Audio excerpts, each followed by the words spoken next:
Nkwaniriza ku mawulire ag'ebyemizannyo ng'ogakutuusaako nze Becky Cynthia Nakimera era nga tugatandise ne club ya Pardew okuva mu Algeria etuuka mu ggwanga ku ssaawa 9 nga bukyanga yakuzannya KCCFC ku Sunday eno mu luzanyo lusooka olw'olutalo olw'okwesogga ebibinja eby'empaka eza CAF Confederations Cup. Ate nga tweyongeddeyo Fayinolo y'emipiira gy'amasaza ga Buganda ebulako olunaku lumu lwokka lwankya ebeewo e Namboole. Katawa omusasi waffe byakuŋŋaanyiza. Ku Lwamukaaga luno mu kisaawe Namboole, Busiro egenda kuzannya Fayinolo yayo esoose era basuubira nti ebintu eby'enjawulo bye bakoze okutuuka ku Fayinolo omulundi ogusoose bye bimu bye bigenda okubatuusa ne ku buwanguzi bw'ekikopo kyabwe ekisooka.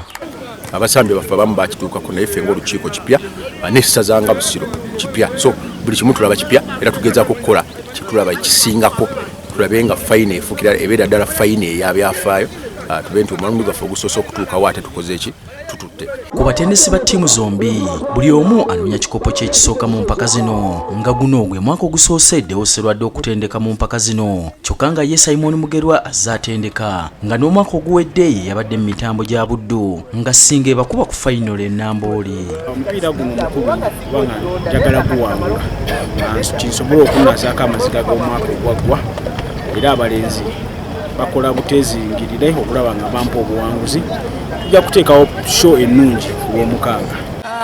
Bulemeezi sijja ginyooma nti ttiimu nnafu y'amaanyi kubanga era weesobodde okutuuka ku fayino ttiimu y'amaanyi ddala ddala naye nsuubira naffe twetegese bulungi okusobola okugyeŋŋanga era buwanguzi manyi bujja kuba bwaffe. Eno ye Fayinolo ya Bulemeezi ey'okusatu nga baakakiwangula omulundi gumu mu mwaka gwa 2012 ekitegeeza banoonya kikopo kyabwe ekyokubiri ate nga bba aba Busiro guno gwe gusoose okutuuka ku Fayinolo. Bulemeezi basubire omupiira omunyuvu ate nga tugenda wangula ekikopo kyaffe ekyokubiri. Okwawuka kugira emyaka emirala twetegese nnyo neera ne facilities zibaddewo neera n'okukolera wamu nga ttiimu. Nya tugenda genda e Namboole tukikole kuba tusobola. Fayinolo y'emipiira gy'amasaza ga Buganda ya Lwamukaaga luno mu kisaawe Namboole nga Buddu yejja okusooka mu nsiike ne Kyaddondo mu gw'okulwanira ekifo ekyokusatu nga yo Fayinolo yakubeera wakati wa Bulemeezi ne Busiro.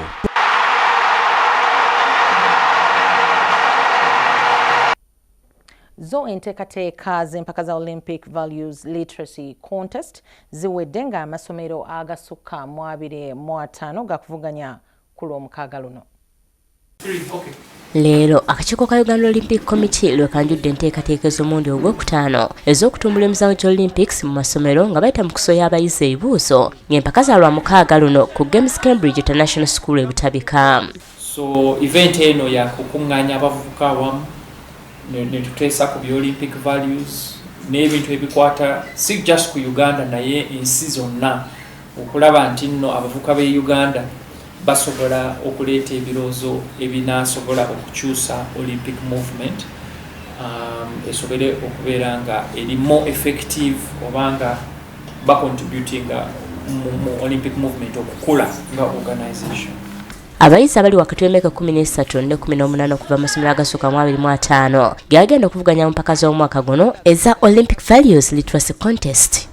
Because clubs weziri ate abavubuka abaagala okujja mu events zaffe nabo amasomero geeyongedde, so Olympics mu masomero kyeyongedde nnyo ku debate clubs zetuyina zetuformize mu masomero eza Olympic clubs.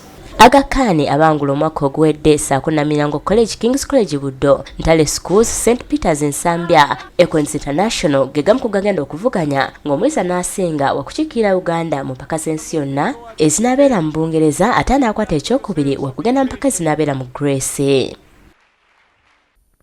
Nga tumaliriza mu muzannyo gwa rugby, club ya Heathens ne Buffaloes zeenywezezza nga leero zanjudde abazannyi abapya nga zeetegekera season empya. Nga season empya y'omuzannyo gwa rugby ebulako olunaku lumu lw'okweggulwewo bakyampiyoni ba liigi season ewedde abahima Cement Heathens banjudde abazannyi abapya 6 okwongera okunyweza ttiimu.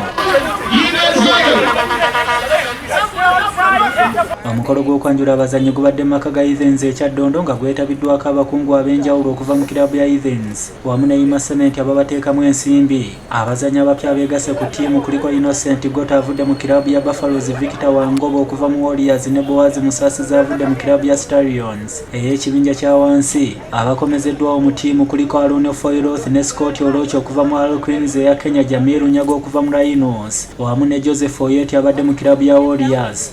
Twasobodde okufuna abazannyi abalala, abamu bazanyiddeko Heathens naye abamu bapya, era bazze kulaba nti abayambako squad okukula n'okubeera ne ka player depth okulaba nti tusobola okukola bulungi mu eno season ejja ne mu Uganda, tutandikira mu Uganda Cup. Our involvement in rugby spans back to over 10 years. So by renewing this sponsorship, we are cementing our long history in a game that embodies strength, courage and endurance.